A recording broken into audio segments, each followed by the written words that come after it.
Hello friends, आज हम discuss करेंगे डाइलेक्ट्रिक एंड डाइलेक्ट्रिक के बारे में। हम आज मतलब जब एक डाइलेक्ट्रिक हम कैपेसिटर में प्लेस करते हैं तो क्या क्या चीज़ें होती है वो सब हम डिस्कस करेंगे। ओके, तो बिफोर वी प्रोसीड हम कुछ बेसिक कंसेप्ट्स पढ़ लेंगे एंड देन हम डाइलेक्ट्रिक के बारे में देखेंगे। देखो, मैंने यहाँ पर एक अनचार्ज मेटल प्लेट ले ली है, मेटल शीट ले ली है या मेटल की बॉडी ले ली है अनचार्ज। ओके, तो ये कैसी है? एक अनचार्ज बॉडी है। ओके, एंड इसको मैंने इलेक्ट्रिक फील्ड अप्लाई की है यहाँ से सपोज, और इसको मैंने क्या बोला है? ई एक्सटर्नल। अब जैसे ही मैंने यहाँ पर इलेक्ट्रिक फील्ड अप्लाई की है तो हमें पता है इसके पास जो भी इलेक्ट्रॉन होंगे उनके ऊपर फोर्स एक्ट होगा एंड वो इलेक्ट्रॉन्स यहाँ पर आ जाएंगे। तो यहाँ पर इलेक्ट्रॉन्स आ जाएंगे एंड यहाँ पर जैसे ही यहाँ से इलेक्ट्रॉन निकल के यहाँ पर आ जाएंगे तो यहाँ पर पॉजिटिव चार्जेस क्रिएट हो जाएगी। यहाँ से इलेक्ट्रॉन रिमूव होकर यहाँ पर आ गए तो यहाँ पर पॉजिटिव चार्ज बन गए एंड ये जो स्टेट आई है इसको हम बोलते हैं पोलराइजेशन ऑफ मटेरियल। ये जो स्टेट आई है इसको क्या बोलते हैं हम? Polarization of material. Okay, and यहाँ पर पॉजिटिव एंड निगेटिव, तो इसके अंदर भी एक कुछ इलेक्ट्रिक फील्ड बनी है, इसके अंदर भी कुछ इलेक्ट्रिक फील्ड बनी है। वो इलेक्ट्रिक फील्ड को मैंने क्या बोला है? E induced. Okay, E induced, E I N बोलता हूँ मैं। तो वो ई इंड्यूस्ड कितनी रहेगी? वो ई इंड्यूस कब तक बढ़ेगी? तो वो इंड्यूस तब तक बढ़ेगी जब तक ई एक्सटर्नल ना बन जाए। ई एक्सटर्नल जब तक वो बनती नहीं तब तक ये यहाँ से इलेक्ट्रॉन निकलते जाएंगे यानी यहाँ पर इलेक्ट्रिक फील्ड बढ़ती जाएगी। Okay, and E induced equal to E external बन जाता है थोड़ी देर के बाद। एंड हम क्या बोलते हैं? अब ई इंडस्ट इक्वल्स टू ई एक्सटर्नल है तो ई नेट कितना आ जाएगा? ई नेट हमारा क्या आ जाएगा? ज़ीरो। ई नेट मतलब overall total electric field inside metal. देखो, इन दोनों का डायरेक्शन अपोजिट है, मतलब अगर ई एक्सटर्नल 10 है तो 10 अपोजिट डायरेक्शन में इलेक्ट्रिक फील्ड इसके अंदर बन जाएगी एंड तभी हम क्या बोलते हैं? Electric field inside metal is zero. अब हमने ये जो केस ली थी इसमें अनचार्ज मेटल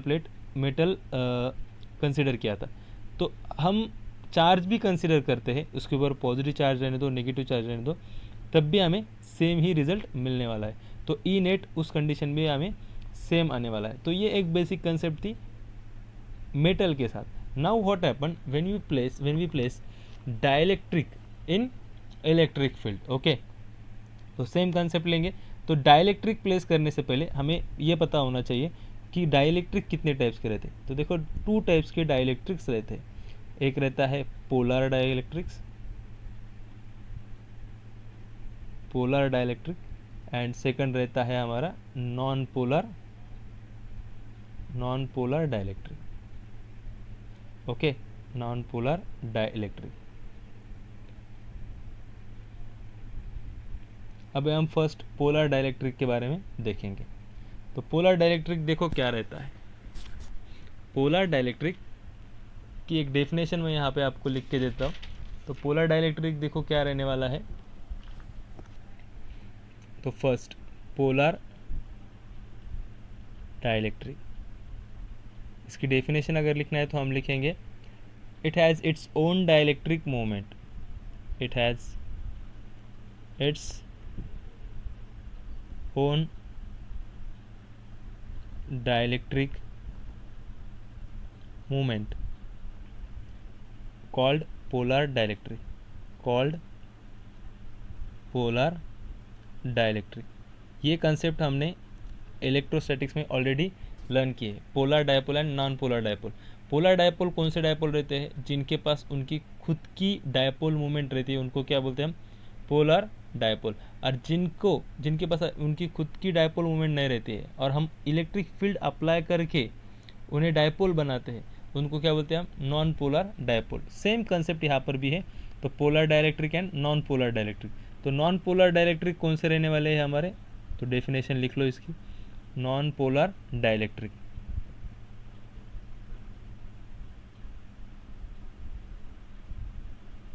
तो डेफिनेशन आ जाएगी इनकी, it does not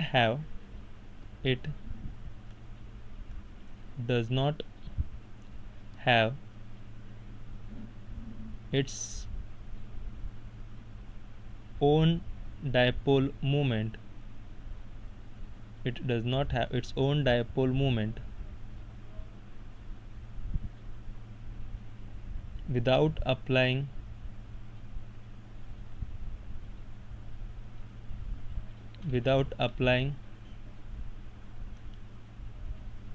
electric field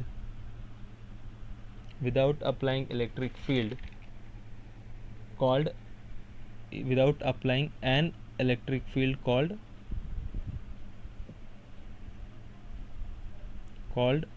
non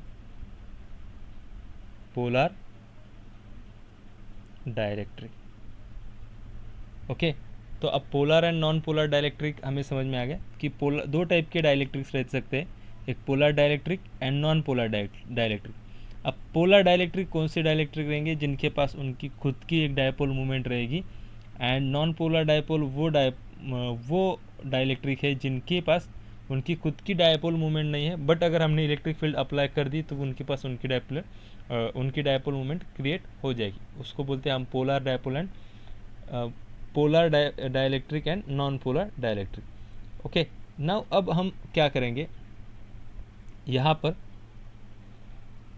एक डाइलेक्ट्रिक कंसिडर करेंगे।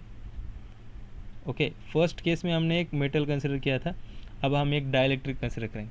हमें पता है कि डाइलेक्ट्रिक मटेरियल वो मटेरियल रहते हैं जिनके पास फ्री इलेक्ट्रॉन्स अवेलेबल नहीं रहते, मतलब वो मटेरियल जो करंट को अपने अंदर से इजीली पास नहीं होने देते, मतलब उनके पास फ्री इलेक्ट्रॉन्स नहीं रहते हैं। ओके, तो अब जैसे ही हमने इनको इलेक्ट्रिक फील्ड अप्लाई की है, अगर हमने ई एक्सटर्नल अप्लाई की है तो इनके पास फ्री इलेक्ट्रॉन्स नहीं है, तो फ्री इलेक्ट्रॉन्स नहीं मतलब यहाँ से कुछ इलेक्ट्रॉन्स निकलेंगे, यहाँ पर आ जाएंगे, यहाँ पर पॉजिटिव, इस तरह प्रोसेस नहीं हो सकती। इनके पास डायपोल है। ओके, तो ये डायपोल कुछ इस तरह अरेंज हो जाएंगे।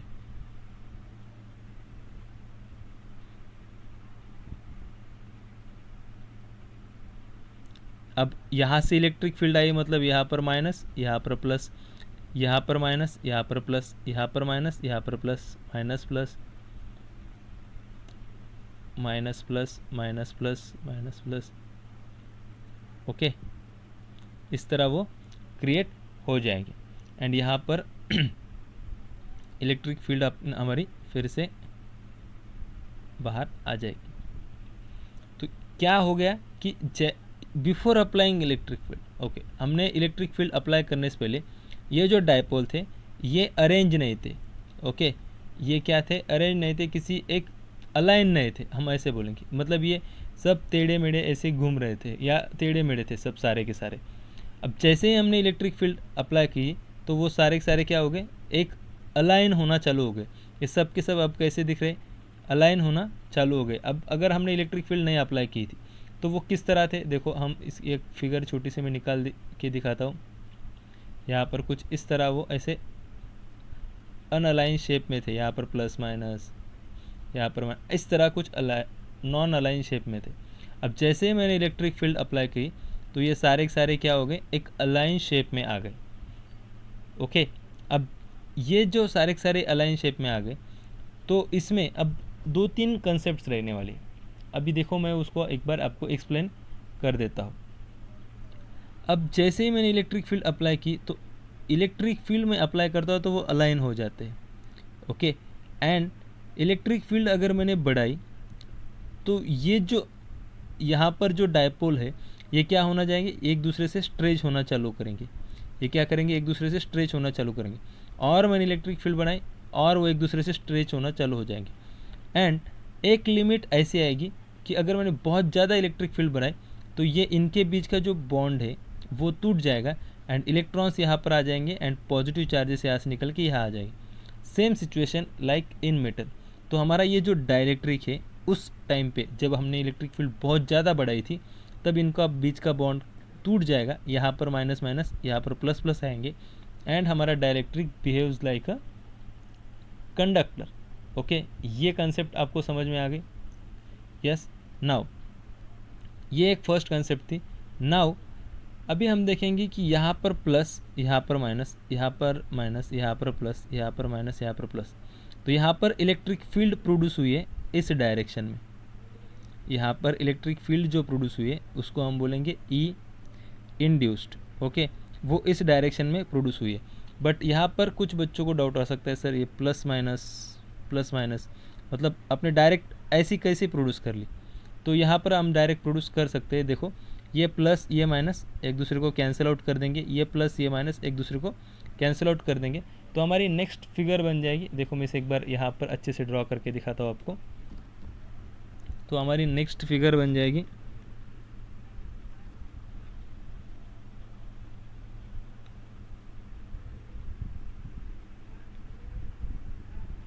ये हमारी इलेक्ट्रिक फील्ड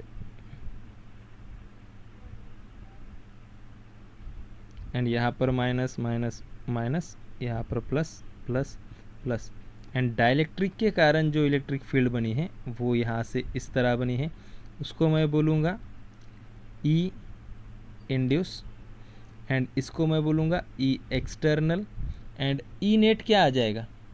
ई नेट की वैल्यू, ई नेट मतलब अगर यहाँ से 10 मैंने लाइंस दिए एंड यहाँ पर अगर 6 बनती है तो 10 माइनस 6 कितना आएगा आंसर? 10 माइनस 6 4। तो ई नेट क्या आएगा हमारा ऑलवेज? ई एक्सटर्नल माइनस ई इंड्यूस्ड। अंडरस्टैंड? ई एक्सटर्नल माइनस ई इंड्यूस्ड, तो जो आएगा वो ई नेट आ जाएगा। हमने स्टार्टिंग में परमिटिविटी में पढ़ा था कि अगर किसी डाइलेक्ट्रिक को हमने इलेक्ट्रिक फील्ड लाइंस अप्लाई की तो यहाँ पर कुछ लाइंस ऑब्जॉर्व होती है एंड हम क्या बोलते हैं, यहाँ पर फिर से लाइन चालू जाती है। तो यहाँ पर जो इलेक्ट्रिक फील्ड लाइंस ऑब्जॉर्व होती थी वो क्यों होती थी, ये हमें तब हमने उसको एक्सप्लेन नहीं किया था, बट अभी हम इसको एक्सप्लेन कर पा रहे हैं क्योंकि यहाँ पर कुछ डायपोल रहने वाले हैं एंड वो डायपोल जैसे ही इलेक्ट्रिक फील्ड हम अप्लाई करेंगे वो अलाइन हो जाएंगे एंड उस डायपोल के कारण कुछ इलेक्ट्रिक फील्ड बनेगी जो कि अपोजिट रहेगी एक्सटर्नल के कारण। ओके, वो अपोजिट रहेगी एक्सटर्नल के कारण एंड वो उसके कारण कि हमारी जो नेट इलेक्ट्रिक फील्ड बनेगी इसके अंदर वो क्या हो जाएगी, थोड़ी कम हो जाएगी। अंडरस्टैंड? एंड हम उसको बोल सकते हैं कि कभी भी हम किसी डाइलेक्ट्रिक को इलेक्ट्रिक फील्ड में प्लेस करेंगे तो उसकी वैल्यू कभी भी क्या होती है, कम हो जाती है एंड उस चीज़ को हम क्या बोलते हैं, डाइलेक्ट्रिक कांस्टेंट। जैसे कि E net equals to E naught upon K, और के क्या है हमारा, डाइलेक्ट्रिक कांस्टेंट।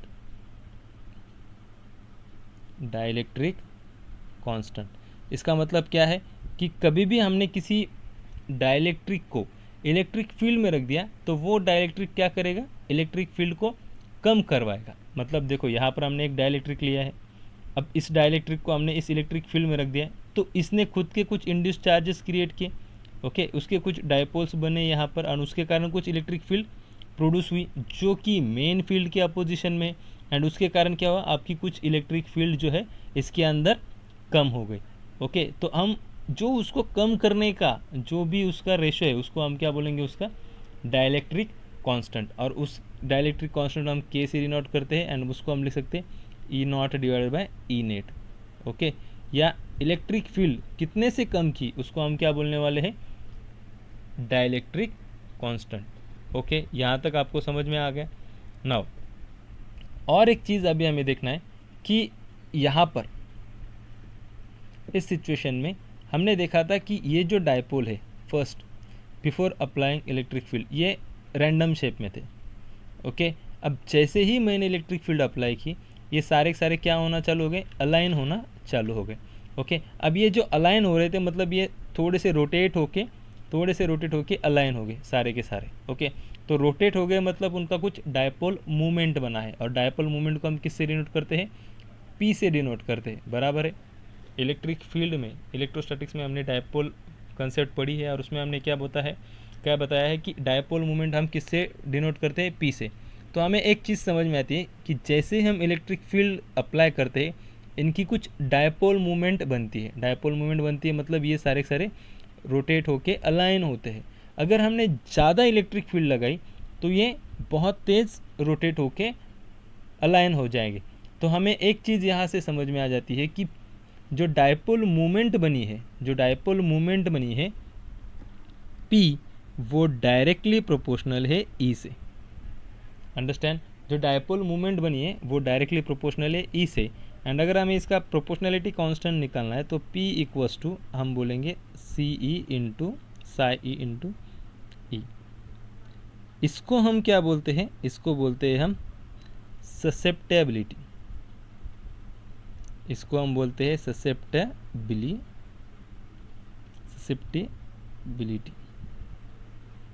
ओके, और कभी कभी इसको इलेक्ट्रिकल ससेप्टेबिलिटी भी बोला जाता है। इसको हम बोलते हैं CHI। ओके, तो ये रेशो, ये जो चीज़ें, ये क्या है आपकी? ये वो चीज़ें हमें बताने वाली, ये वो चीज़ें जो हमें बताने वाली है कि कितना इलेक्ट्रिक फील्ड देने के बाद कितना डायपोल मोमेंट बनने वाला है। ओके, और उसको हम इससे निकालने वाले, उसको हम क्या बोलने वाले? Electric susceptibility. और उसकी एक डेफिनेशन भी बनेगी। देखो, अगर हमने इसको इस तरह लिखा, P डिवाइडेड बाय E बनेगा यहाँ पर। ओके, एंड इसकी अब डेफिनेशन बनेगी, when the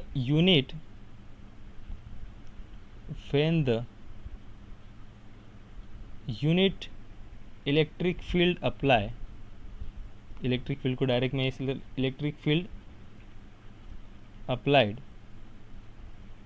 dipole movement, when the unit electric field apply dipole movement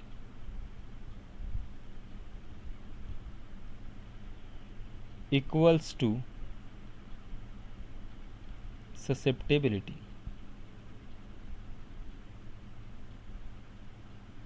okay, अब इसका मतलब क्या है? अब 1 यूनिट इलेक्ट्रिक फील्ड अगर मैं अप्लाई करता हूँ तो इस यहाँ पर 1 आ जाएगा, तब हम बोल सकते हैं कि susceptibility equals to dipole moment. Understand? ये बन गई इसकी सिंपल सी डेफिनेशन। अगर इसको मैंने 1 किया तो susceptibility equals to dipole moment बनेगा। ओके, तो अगर मैंने 1 यूनिट इलेक्ट्रिक फील्ड अप्लाई की तो उस टाइम पे ससेप्टेबिलिटी कितनी आएगी? जितना डायपोल मोमेंट बनेगा। ओके, एंड आपको डायपोल मोमेंट निकालना आता है, हम ऐसा कंसिडर करेंगे। अंडरस्टैंड? तो यहाँ पर हमने 2-3 चीज़ देखी कि डाइलेक्ट्रिक कांस्टेंट क्या रहता है। ओके, तो डाइलेक्ट्रिक कांस्टेंट क्या रहता है कि किसी भी मटेरियल को, किसी भी नहीं, सिर्फ डाइलेक्ट्रिक मटेरियल को अगर हमने इलेक्ट्रिक फील्ड में रख दिया तो वो इलेक्ट्रिक फील्ड को कम करने वाला है, एंड वो जो रेशो आने वाला है उसको हम क्या बोलने वाले हैं? Dielectric constant. Okay, I hope सबको ये कंसेप्ट समझ में आ गए होंगे, ये कंसेप्ट आपने लिख लिए होंगे। Thank you.